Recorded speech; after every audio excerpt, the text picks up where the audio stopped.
Hello everyone, episode 25, Road to Super Bowl, Season 2, your 2024 NFL preview for each team. Today, here we are with Tampa Bay Buccaneers. And let's start with me saying they have no business being this late, like being the 25th picked in the draft. They didn't play like a top 8 team last year, and they were not a top 8 team by the quality of the roster. They are not right now. But to give credit where credit is due, you can not be good, but you can still take advantage of opportunities when they arise. And it's not necessary that Bucs took advantage of the first opportunity, but because Desmond Ridder and Falcons kind of threw games away, like in Desmond's case, literally, and Saints were kind of Saints.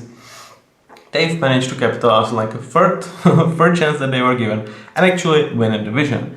And not only they did that, they also capitalized on Eagles being in an absolute shell of themselves in the second part of the season, and they actually decimated them at home in a wildcard round. And to top that off, they actually put up a really strong fight against the Lions. Like, were you ever questioning whether the Lions are going to win? Probably not, but still, it was a hell of a fight. So kudos and credit where credit is due. I think they picked up a perfect heist towards what their roster talent was or what the expectation were. They absolutely maximized the opportunities that they were given. But at the same time and with the same breath, I need to say that if you would ask pretty much anyone, who out of the 14 teams that made the playoffs last year is kind of least likely to repeat that, I would guarantee that Bucs will be top 3 on that list, and for most of the guys, and me included, they would be number 1.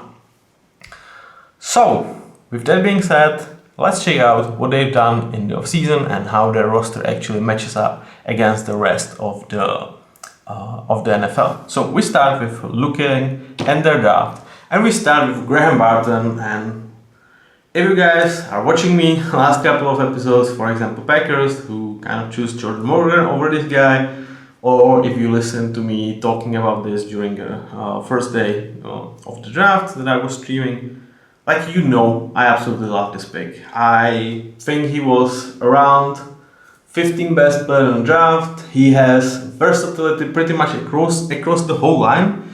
I'm kind of confident, well, maybe not a tackle, which is kind of where he actually has the most experience.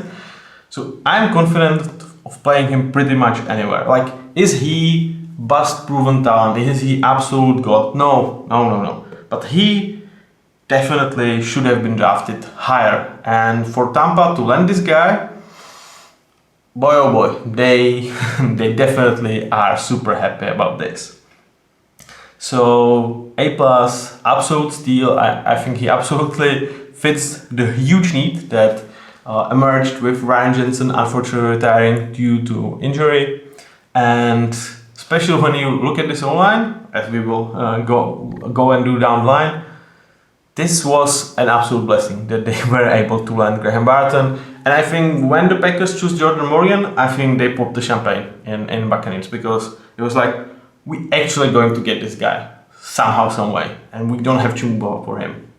What is there to say? Absolute steal of the draft, in my opinion.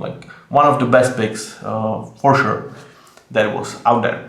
Then the rest of the draft was kind of good, not necessarily anything exceptional. With Crasby as well, I have only one concern, or only one thing that dropped it from A, because I think this was still a value pick. This is also a player that fits what they need. They really their edge room is kind of man. Let's put it that way. So I absolutely like this fit. I think he fills a huge need, and he kind of was around at 35 to 50. So I think he is a slight steal. The only part of this is one pick ahead of him was Marshall Neiman, who I think is a better player than Chris Barstwell, or a better prospect. So it kind of sucks, but that's the only knock on this pick. It's not a super value, but A-, really like this pick. And then Tyke Smith, and there is a plethora of opinions on him and the fit here, or like on this pick. And I must say, like a C plus is a grade that I've given this like post the draft process, and I've tried really not to change these grades. If anything, like I want to talk about whether I would do it differently right now, and I would probably give him more of a B minus to B, because the fit is just absolutely here. He is a potential successor to Antoine Winfield. He is the guy that will have opportunity to learn from one of the best, if not the best safety out there, and he has talent to replace him or play next to him in the future. Where I would still have issues with this pick, I think it's a little bit early for him. I had him mostly as 4th to 5th round guy, not necessarily like late 3rd, so it's a bit of reach. And the position is not a position of value when I can justify reaches that much. It's a safety, like, you know, like reaching for linebackers, safeties, running backs, it's really not something that, like, in terms of value, is something you should be doing. But overall, I had more of the problems with Tyke Smith like immediately than I do right now, so it's okay pick, I think, for Bucks. I don't think it's anything exceptional, but I think it's definitely okay. And I would say the same thing with Jalen McMillan. He, I think, fits the room that he is like immediately there 4th to 5th best option out there. He is a successor plan, I think, to Chris Godwin, who, like, in 2 years, when you want to go cheaper or you want to go younger, or maybe at that point of the time you might go like even similar skill set or similar quality. I like very much of this. Like, it's not like it's huge impact as of right now. It's not a steal, so I think B is really good grade, and it's like kind of, I like a lot of the things about the pick. It's not necessary that you have super value or anything else. So guys, if you're hearing cat noises, don't you worry, it's just cats demanding attention. So, you know, whoever is a cat dad out there, you know the drill. The rest of the draft, there's pretty much only one player that is kind of worth mentioning, and that's Bucky Irving. And with him, I also think like C plus might look a bit harsh, because he is immediately their number 2 running back. So as of right now, I would probably lift that grade up. When I've learned or like watched to camp, the process, the thoughts, it's more of, we don't necessarily want to switch our running backs, because in that case, I'm like, you are having 2 guys with very similar skill sets, which does not necessarily make too much of a sense when you want to have guys to like be 1st and 2nd down back and 3rd down back. I think Rashad White and Bucky Irving kind of provide the same skill set, but it's more, the fault with the Bucks is more like, we want to give 2 drives to Rashad and 1 drive to Bucky, which kind of makes sense, because you will always have kind of the same for what you need out there, for what you want. And with Bucky, you have an opportunity post this season to say, Rashad White, well, you can go. We have Bucky, we actually like him, and it's not like Rashad White is any great running back out there. He is really good receiving back, but as a runner, he leaves a lot to be desired. With Elijah Klein, David Gallup, nothing I'm super excited about. So that ends my draft evaluation for the Bucks. I would say overall it's like out there with like 10 to 12 best draft in my opinion. So something positive, not necessarily absolutely exceptional. When you fell like Graham Barton into your lap, I would hope to do slightly better, but still, I like this. This is a good draft. This definitely helps push Bucks towards a brighter future. Now let's check out their offense, which biggest loss that they've had in this offseason is definitely losing their offensive coordinator, Dave Canales, who took the job as a head coach of the Panthers. And he is the guy that made Geno Smith's career and made him to have a payday with the Seahawks. He's done the same with Baker Mayfield, and now the trust is he can do the same with Bryce Young, and perhaps even elevate him to, let's say, higher highs that necessarily Baker or Geno have. So that's a huge loss. They replace him with Liam Cohen, who comes here from the Rams. It's like, that's a good address. Like, you want to get coaches from the Rams, right? But can I say, as of right now, he will be good, will be great? I have my doubts, so I cannot rank him very highly. But I think even like not being a D plus, but the C minus guy says that I have a little bit more faith in him than your average kind of, I don't want to say random offensive coordinator, but not necessarily a next great young mind that teams were fighting over. And now let's check the talent that he has to work with. And we start with Baker Mayfield. And the conversation about Baker,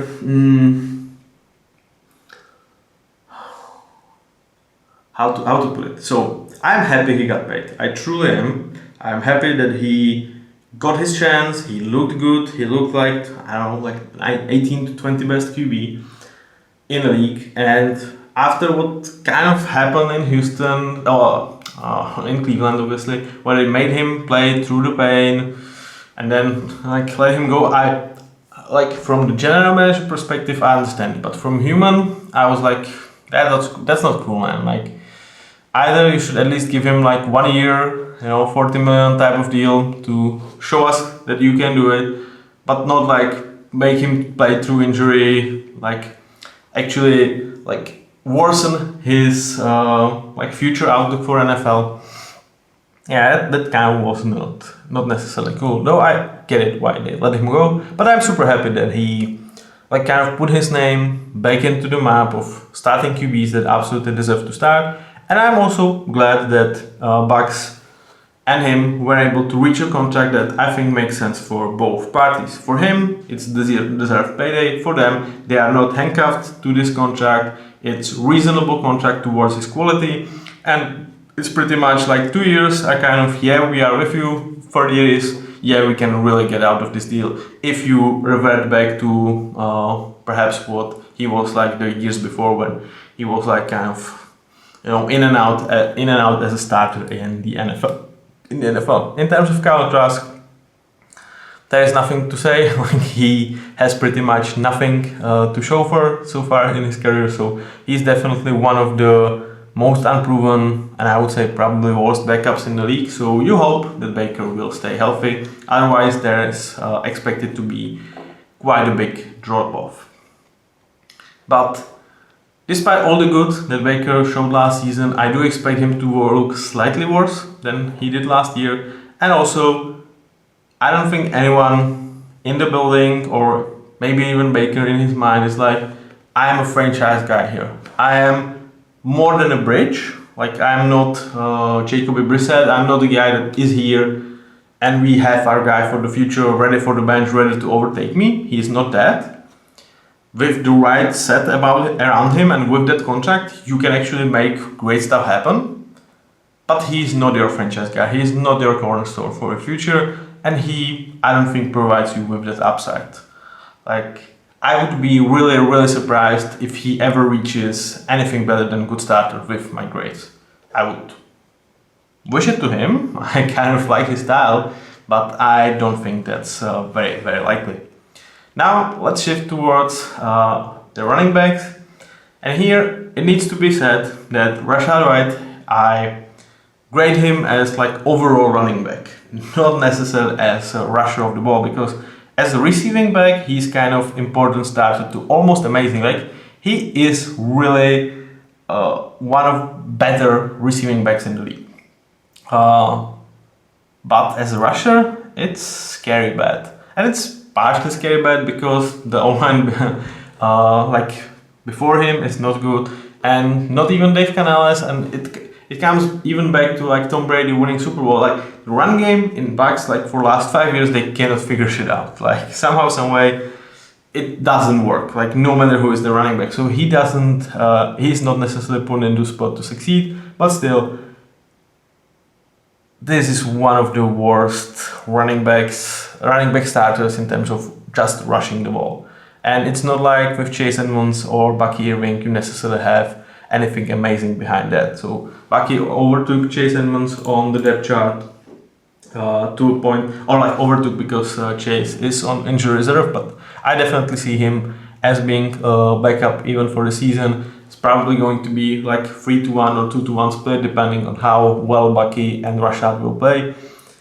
And they will provide something, but it's going to be a negative for this team. I don't trust that they will be positive in like any sense of the word in terms of rushing the ball.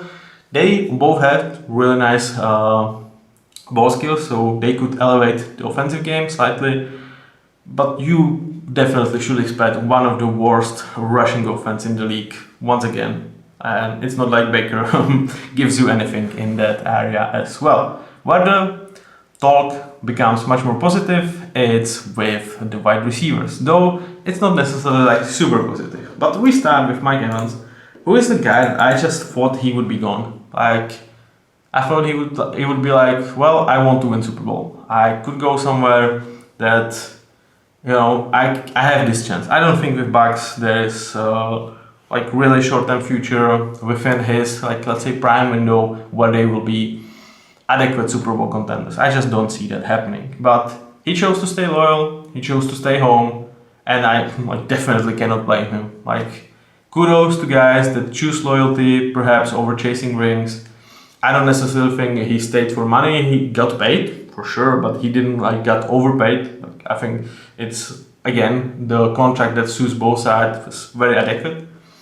So kudos to Mike. I hope he is going to crash records in terms of 1,000 yards continuously. Again, you can expect him to be over that line. He is absolutely consistent in terms of performance. The only thing that kind of showed more last season and was like crucial part of like early game deficit against the Lions was drops last season.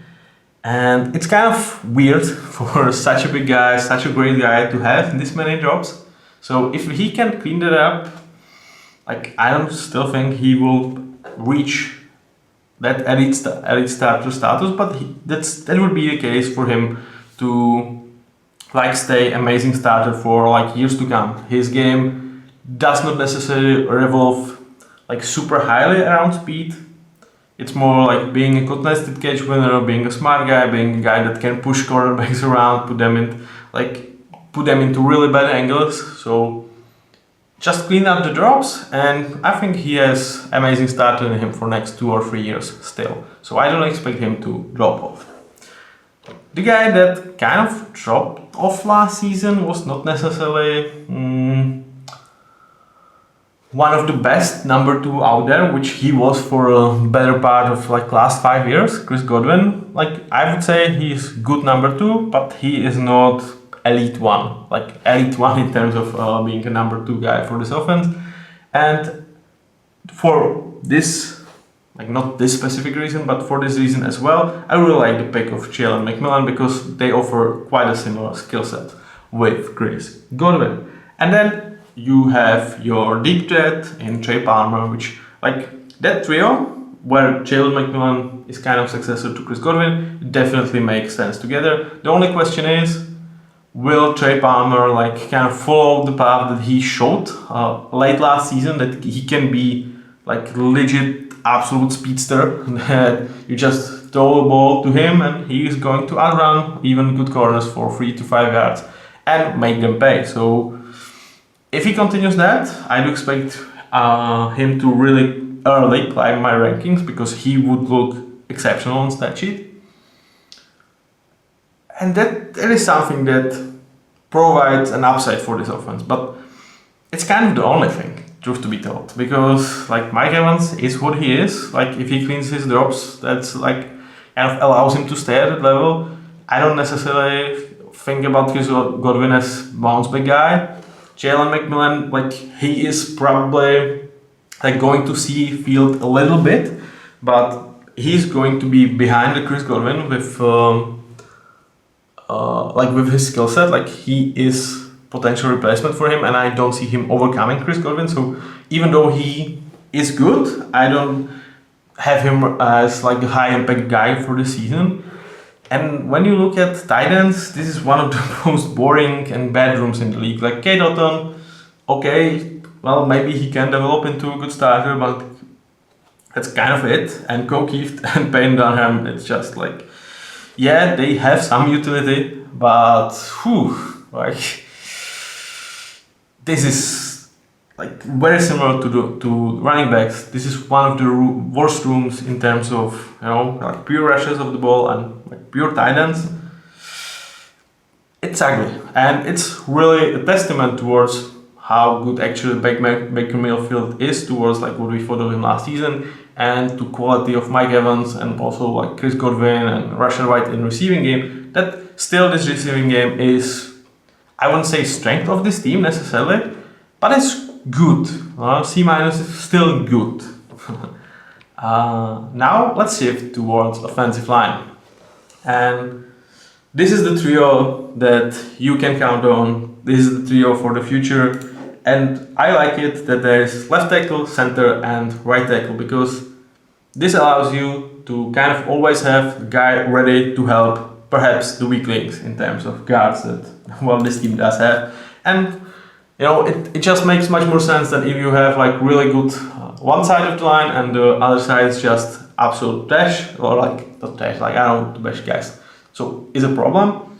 This allows you to actually handle the problems that the O-line has quite nicely. As you guys know, as I've already told, I'm a huge believer in Graham Barton. I think he's immediately their third best offensive lineman behind these two guys. And as a rookie, I think he can even outperform like Luke Goedeke and become the second best player. But with that being said, Luke Goedeke is absolutely a guy that you are super happy to be. He's like 14th best right tackle in the league. He is adequately paid. He is what he is. You don't see probably anything like super higher in terms of his future, but you are happy to have a guy like this as your right tackle. And then you go towards Tristan Wirfs, who they recently paid 5 years, 140 million. Absolutely deserved that he got this much money. It was 5 or 4 years actually. Let me check on this. I was like, maybe it's just 4 years.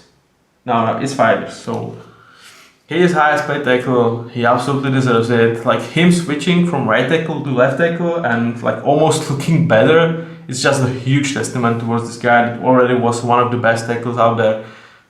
Ability to switch from right to left and look as good as he was like year one playing left tackle. And you can argue that he can still improve. Huge kudos. Like he's not the best left tackle in the league, though he's elite. But boy oh boy, kudos to Tristan. This is your guy for next 10 years. Let's put it this way and just be happy with. If there is one guy that you are pretty much certain, unless some injury bug, issues like this is a guy that your future is built kind of around. Absolute stud. Amazing player. But from really good, let's go to really bad. And that's your guard. Like Cody Mack and his first year was ugly as hell. Like he was drafted really high. I think he was a second round pick last year. Unless I'm very much mistaken. It could be first round. Like he was 48. So he was drafted really high and he was a problem last year. Like his run blocking, 37.6, he just didn't appear to be strong enough to handle like playing guard in the NFL. And you hope he can improve that.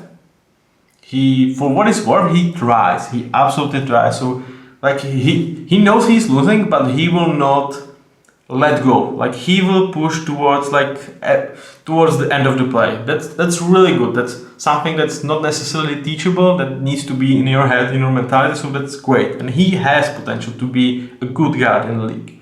But his first year was really ugly. And if he repeats that performance, we might be talking about, well, this didn't work. We need to look for a replacement. The hope is he can still develop into a good starter. And it's definitely within the range of outcomes for him. But there's definitely like 2 question marks next to Cody Mack. And then you go towards Ben Bredeson, and the story is worse here because like he is kind of similar quality player with no upside. He's just a problem, and he will continue to be a problem. He is like bottom 3 starting left guard in the league. for what it's worth, there could be something to be said about Robert Hainsey, who is a center, but he can shift towards a guard, or you can make Graham Barton play guard, though I would not prefer it. I think let's make him your cornerstone center for the future, not to mess with that. But you have some opinions if Matt Patterson is just really bad, as kind of is the expectation. He's not a good backup that I'm okay with playing because he's on balance of the decent starter, but he's more like just a solid backup. He's definitely middle to low point of that tier, so he's a problem. And those guards combined together easily bottom three, perhaps even the worst guard duo in the league. In terms of replacement, you have Sue Alpeta, who as of right now is on injury reserve. You have Robert Hainsey, that I think they should try to swing him towards a guard. And if Ben Patterson or Cody Mack play really poorly, I think that's kind of the plan. But it's not like you are getting something exceptional in him as well. So really, O-line, that is a story of elite Tristan Wirfs, really good Luke Gedicke, young and up-and-coming talent in Graham Barton that I have huge faith with, and problems in their guard play. So overall, in terms of O-line, I still like this O-line because you have top 5 to top 7 offensive linemen in the league in Tristan Wirfs. You have better than better than mid-level right tackle, and you have Graham Barton. So there's a lot to be liked about this O-line, but it came down crashing. If Graham Barton has a fate or a story as John Michael Schmitz last year, when the guard play next to is just so abysmal that even a really good prospect can get lost in that. That's something that can happen to even Graham Barton, similar to what happened to John Michael Schmitz with Giants last year. Though Graham Barton, I think, is a better prospect easily than John Michael Schmitz was. Now let's shift towards defensive side of the ball. And here we have Todd Bowles, one of the biggest assets that this team has, and A-. I need to change it. I think it's an A. I think Todd Bowles deserves an A. I think he's out there with one of the best, top 5, top 7 at worst, defensive coordinators / head coaches overseeing the defense out there. He's truly exceptional on this side of the ball, and he should have an A. I'm sorry, Todd, there should be no minus next to your name. I think he does really, really great job. And even as a head coach, he still leaves something to be desired. But I think he is a head coach that can definitely work long term. Doesn't necessarily going to crack my top 10 in terms of head coaches, probably ever. But he can be the 10 to 15, really exceptional one side of the ball guy that you can follow. It's not necessarily the greatest persona, not greatest in terms of quality, in terms of you absolutely want to follow Todd Bowles. He's more of that calm energy. So if you could combine him with a really young offensive mind, which happened with Dave Canales, I think that really looked exceptional. So the hope is Liam Cohen is going to be very similar to that, and they can mesh together. We'll see. But Todd Bowles, absolute stud of a defensive coordinator / a guy / head coach that oversees defense. And what he has to work with is one of the worst edge groups in the league. I would say easily bottom 3, because you just don't have high-end talent here. You have several number 3, number 4 guys. I think Yadi Albi and John Trajchenka, they should be your rotational pieces on good to great defensive lines. Guys that give you 400 snaps and will be there. You will have used to them, but they will be the third best edge pieces that you have. Here, they are both kind of the best that they have out there. And that's worrying.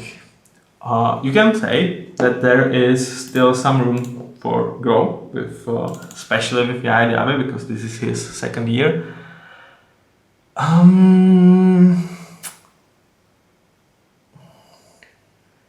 I guess struggle to see a future in which he is anything more than a good starter. Despite his numbers really good, like in terms of like those nice numbers like sacks, but other like deeper analytic numbers are showing pretty much clear number 3 guy. I struggle to see like much more than that, but I hope I will be wrong. With John Tryon-Shoyinka, it kind of is telling that they declined his 50-year option for 13 millions, which is not like a super huge price for an edge piece, right? So they are kind of out on him, or like don't see him as, like I said, anything more than a third piece that you want to pay like 8 millions, not 13. And they also do not expect him to really show up this year. Because if they say like there is at least 20 to 30% that he will erupt, that this is going to be his year, they would absolutely accept that option. So, they are kind of, we know. That's also where Chris Braswell comes in, because he gives you that potential. Like I would say he has the best upside of this group, like even over GMaty-NFL. And I really like this landing spot for him. So that should work, and it can be a room that you are okay with if Chris Braswell, like from 2 years from now, like you resign John Tryon to like 2 years, 16 million. GMaty develops into the good starter, Chris Braswell develops into an important starter, and John Tryon is kind of who he is. Now the room is adequate, but that's kind of like a really good scenario. But as of right now, it's really underwhelming edge group. With backups, they should have Randy Gregory, though he kind of never stepped any foot on the field. I'm not going to like dive into the story. It's like he's suing them or suing the league. There's some concern about like where he is in terms of like state of mind in a way. It's something weird going on with Randy Gregory. It's like a weird situation, not really letting them know like I'm not coming, just doesn't show up. Like even Todd Bowles didn't want to go into this, and it's kind of like you hope the guy's okay. There is no like bigger issues behind this behavior, and whether he will continue his NFL career or not, that he's fine as a human being. But they kind of counted that they will have this veteran with some of the nice pass rush moves that, strictly from pass rushing point of view, could be almost their best guy, because he is like kind of designated pass rusher. Then you have Anthony Nelson, really like, as your number 4, you can live with him, like he is good number 4. But the problem are kind of there is not much of an upside before him. The good and the great comes in interior, because they have one of the best interiors in league, and it starts with Vita Vea. Boy oh boy, I absolutely love this guy. I know his PFF grade might not look exceptional, but he is one of the best run defenders in the league. And the reason why his numbers are not looking like 67.9, one of the best, what am I talking about? It's really easy. It's the way PFF kind of grades run defense. And Vita Vea kind of always demands a double team. So if he kind of does his job and, needs to be covered by 2 players and still not giving up a ground in running game, he's going to get graded like 60. So the fact that he's even graded above 60, despite demanding so much double team, it's just a huge tip of the cat towards this guy. He's absolutely exceptional. And he is a nice pass rusher. He is definitely like better pass rusher than anything you had in terms of edge. But the good thing is, they drafted Kalijah Kenzie, who is really doesn't look good in terms of numbers. Like these numbers do not look good. But he definitely started to hit on later in the year. He was really, really good in playoffs. And I think he is a good starter, just awaiting 2 games to happen in my grades. And these two guys absolutely make sense together, where Vitavea is the guy that will stuff the run, and Kalajdzic can absolutely focus on pass rush because he is a putrid run defender. But next to Vitavea, that doesn't matter that much because Vita will cover for that. So these two are what absolutely elevates this room, what provides you really good quality. And the future is about these two guys because Kalajdzic, as early as this year, can definitely reach important starter level. And if next to them you have at least some other good pieces, there is some improvement from the idea, with some good play from Chris Boswell, suddenly this is a good D-line. As of right now, it's kind of like middle of the road because you just cannot count, like, if your best pass rusher is a guy that you want to primarily put his effort into run defense, and your second best rusher is Kalajdzic, like second year interior guy that disappeared to run defense, it's like, yeah, the pass rush is just not here. It's a really good run defense though. Even some of the HPCs can work run defense, and it's also because of Lavonte David, because we are not only talking about defensive line, we include linebackers into the ranking, and Lavonte David is one of those linebackers that are actually assets towards their team. Will he keep on with his amazing starter status towards the end of the season? Probably not. I think the most likely outcome is Lavonte David is going to be important starter, KJ Britt is going to be decent starter. So in terms of like quality of this room, it should really not drop, even though Lavonte probably will drop, as he is up there in terms of an age. But this overall is a linebacker group that is not just out there to be out there, but this is an actual asset towards the team. It's not the best linebacker room, it's not close, but it's an asset. Like Lavonte David is an asset. KJ Britt is like kind of, number 2 guy that pretty much every team has either as number 2 or as number 3. So like KJ Britt is not the asset, it's obviously Lavonte David. Huge kudos to this guy, still playing really, really good football. Definitely a guy that will be in Ring of Honor for the Bucs, and perhaps he could be even a future Hall of Famer. Like, he has really great career behind him, and let's hope he has some more years to give to the Bucs. Now let's shift towards secondary, and we start with safeties, and we have to start with Antoine Whitfield, who, like, when I was saying that Desmond Ridder was throwing Falcon season away, Antoine Whitfield was punching the tickets for the Tampa Bay towards the postseason, because he literally made several game-winning plays with just punching the ball, providing crucial fumbles, providing crucial defensive stops. He was exceptional last year. He is like easily top 3 safety in the league. He is absolute stat, superstar, anything, and they are super good to bring him back. And again, on a contract that I just don't think is necessarily an overpay. Like 4 years, 84 million for safety of this quality. I absolutely love it. Like, compare this to Xavier McKinney. He got 4 years, 67 million.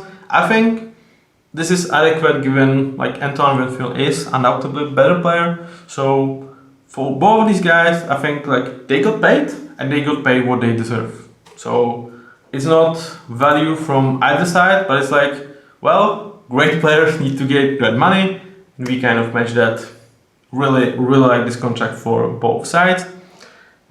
And like the story of the safeties, this is one of the best safety rooms out there. With Jordan Whitehead as your number 2 guy, for a lot of teams he would be kind of an okay-ish number 1. So as you can see, ranking safety group as an A, like truly one of the best safety rooms out there. And with Tyke Smith, you have a guy that has like 2 years to develop behind this, probably replacing Jordan Whitehead, which like in his own right, he is kind of 85% of Antoine Whitfield. Tyke Smith could be like 70, and the hope is he will soon become 80%, and then perhaps you go younger and slightly cheaper on that position. Or like, can you make all of them work? Could be hard, because they are kind of similar players, only like tuned down significantly, so we will see. but definitely one of the best safety rooms out there with a successor plan. If you could have any room like this, you would be doing something exceptionally well. Like that's kind of a wet dream to have every room constructed this way. Like we have our top guy, we have really good number 2 guy, and we have our successor plan to go cheaper when we need to. Really great job. The problem kind of emerges with cornerbacks, and it doesn't lie with GMaty, because he is really close to being an amazing starter. He's a number 1 that you are not like super happy in terms of he's your best corner. Like in ideal world, he's your number 2 and you are super happy about that. But he will get the job done as the number 1. It's going to be like 20 to 22nd best number 1 guys, I think, in terms of corners. But first of all, it says a lot about the quality of the corners. And second of all, he can definitely improve on that towards like being the mid-level number 1 starter.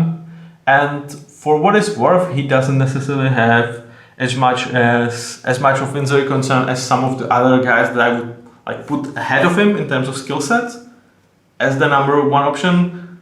But I would say like on average, GMaty will be actually more impactful towards the team because he will play on average more games, and having a guy giving you 90% of that better guy, but in 3 more games, it's more valuable to give you that number, that 90% pretty much every game. Behind him, you have a guy that you hope in Zion McCollum that is going to be your number 2. As of right now, he is one of the worst number 2s in the league. He had decent season last year, but nothing that you would be like thrown away, like you would be super happy. Like it was good.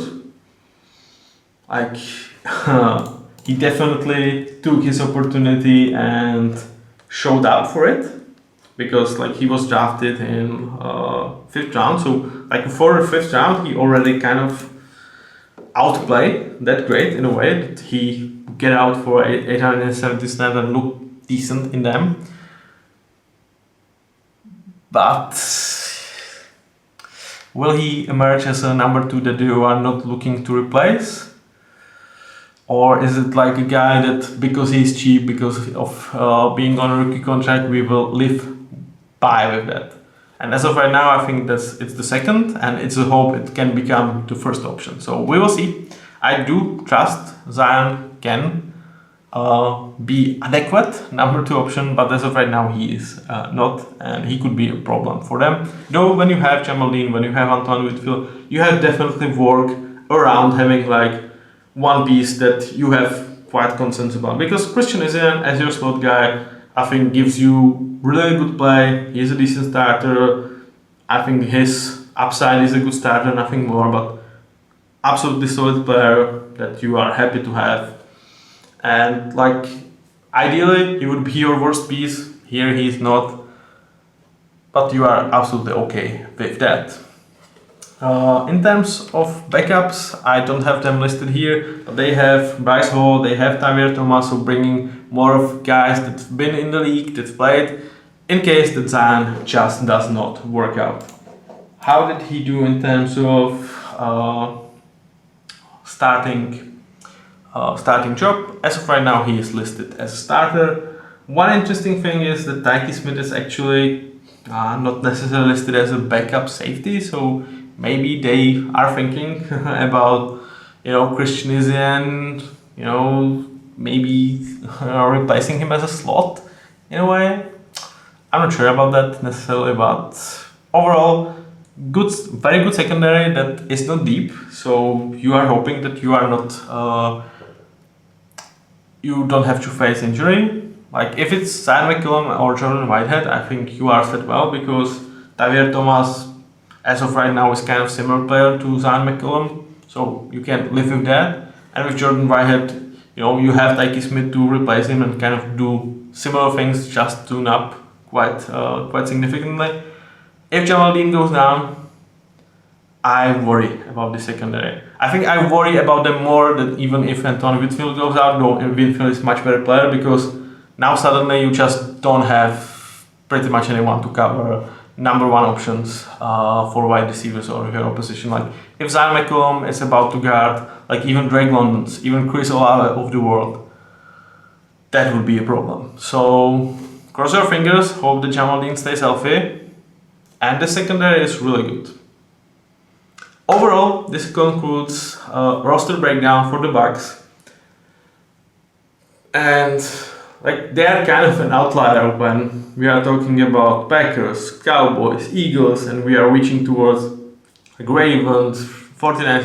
So like we always talk about teams like they are really good in this area, really good in this area, and with like Bucks we are, well, their guards are one of the worst in the league, their running game is one of the worst in the league, their tight ends are one of the worst in the league, their edge group is one of the worst in the league. So it's like, what are they doing here? And that's kind of my thing, like the fact that they've managed to get into playoffs last season and actually make some noise there doesn't necessarily change the landscape of this team in terms of their future. Like they have several really great players, Antoine Whitfield, Tristan Wirfs, Mike Evans. They have some interesting potential in like guys like Graham Barton, Kalijah Kensi.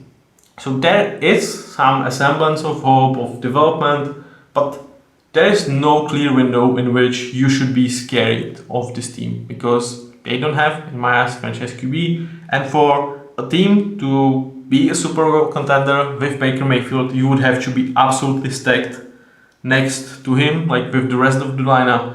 And there's just not enough talent towards that, and you don't necessarily see the talent to emerge from guys because there are some guys, but not necessarily like they would kind of plug all the holes that this team has. So in terms of my road to Super Bowl, I would still rank them really low. Definitely like 20 or lower. The only saving grace for them is the division. But it doesn't take away that they were able to win division last year. And I would not be shocked if they managed to do it this season. Like, it can happen. Is it likely? No. But this is still a good team, but with like what are we talking here? Like there is no clear window in which team like kind of hits its peak. Like they should be good, decent, good, something like that. There is just you cannot say like in 2 years those pieces will emerge as this and that and we are great. Like there are some pieces you will work toward the future, but you don't necessarily see Super Bowl contention within a couple of years for the Bucks, in my opinion. Where does that leave them in terms of floor and ceiling, which is the last topic that we will cover today? I would say the floor is 7 wins, which is actually quite a high floor despite it. Like what I said about them, like having several holes. Part of it is like the division, despite like getting better, is still one of the worst divisions in football, unless proven otherwise. And there is quite a lot of talent, so it's not a bad roster. So I think 7 wins is adequate for the Bucks. I would not be super shocked. Like 6 to 7, I was really like, is it 6 or 7? Because it could be that Baker just reverts to being 25th, 27th best QB. The guard play ruins Graham Barton, and you have really huge trouble in terms of interior online. Though still there is some way how to handle it when you have Tristan Wirfs. And Jamal Dean like going out and be out for a significant part of the season is something that can definitely happen, and I think this team is just not prepared to handle that. So I was thinking whether it's like 6 or 7 wins. I still think that with this division it's kind of is 7 wins, but at the same time, like their upside, I cannot put it over 9 wins. It's like they should be good enough to win some games, but in a lot of games they will be outsiders. And it's not like you have this flip of a coin QB that will suddenly emerges with like a top tier performance for a week or two. Like, say whatever you say about Baker, but he is somehow like actually somewhat consistent. Like, it's not like 1 week you get an exceptional Baker and the other you lay an egg. Like, I'm not saying that he is the most Mr. Consistent, but from what we host in Cleveland, I think this is part of this game that you are kind of getting from 25th to 15th best QB every single week, and I kind of expect that to happen this season from him. Let's just check the schedule if there is something that I've missed. Where is the schedule? Good God, they not put the schedule here. That's insane, guys. What am I doing? Alright, give me a couple of seconds, please, to find the schedule. This should be here, right? Schedule, yeah. So they start against Washington at home, so they should go 1-0, really. Then at Detroit against Denver at home, so they should be like 2-1. And without their own division, they will host Philly, they will host Baltimore, they will go to Kansas, they will host San Francisco, they will go to Las Vegas, host Las Vegas Raiders, they will go to the Chargers, to the Cowboys. So I think in their own division, they should go from 3-3 to like 4-2. And outside of the division, I see them winning out like from 4 to 5 to like somehow, yeah, it's probably 4 to 5 games, like beating Washington, beating Denver, and perhaps one surprise win, and then winning at Giants, at Chargers, or at home against Vegas. So yeah, it's kind of like 4 to 5 wins outside the division and 3 to 4 wins within their own division. It kind of gives me really like small amount of outcomes that I think are very much the most likely for this team. So from 7 to 9 wins, I think that's for their ceiling. And that's because like I said, I don't see necessarily like super talented prospects that you are just awaiting them to be really exceptional. Like I see that in Kalijah Kensi and in Graham Barton in a way. Like those are the two guys that kind of can make that swing. If the team is better than 9 wins, I would expect that these two guys are playing exceptional football. They really hit on their upside like really soon. But overall, 7 to 9 wins, they can somehow, some way steal a division if other teams just slip up, which again, like we've seen that happen. I do expect them to probably finish like 2nd or 3rd behind the Falcons, and whether Saints or Panthers will be the team that is kind of again around 500. I think it could be both of them. So yeah, that's your Bucks. I think that the future is kind of bleak, but let's face it, you had your ride with Tom Brady. Now we are kind of paying for the sins, like some money that was pushed down the line, some investment that was heavily in now rather than later category. And you still enjoyed last season, like you won the division, you absolutely smacked the Eagles. So I think it's still a good times to be a Bucks fan. It's just the future is not as bright as for some other teams. So thank you very much for listening. We will be back with episode 26 really soon. See you guys. Bye bye.